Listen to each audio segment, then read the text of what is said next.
na mnyama huyo ambaye ni mnyama mwenye vichwa 7, ambaye ni mnyama ambaye anayetawala kona zote za dunia hii.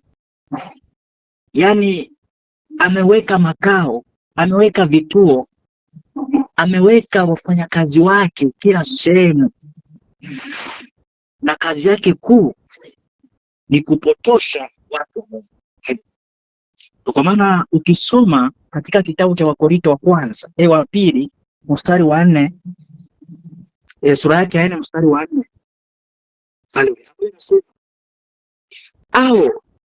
hawamwamini kwa sababu yule Mungu wa ulimwengu huu amezitia giza zao, wasipate kuona wazi mwanga wa habari njema ya utukufu wa Kristo, ambaye ni mfano kamili wa Mungu.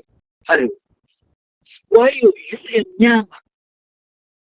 yule mnyama ametia giza fahamu za watu wasipate kuona ule utukufu, ule mwanga ambao umeletwa na Kristo, ambaye ni mfano wa Mungu.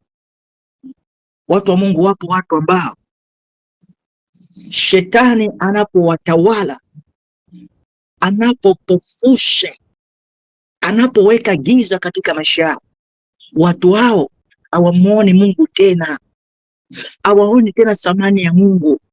Haleluya! Ndipo unafika mtu anakuambia kwamba ndio unajua Mungu yupo, lakini kwa hali hii ninayoipitia Mungu hayupo.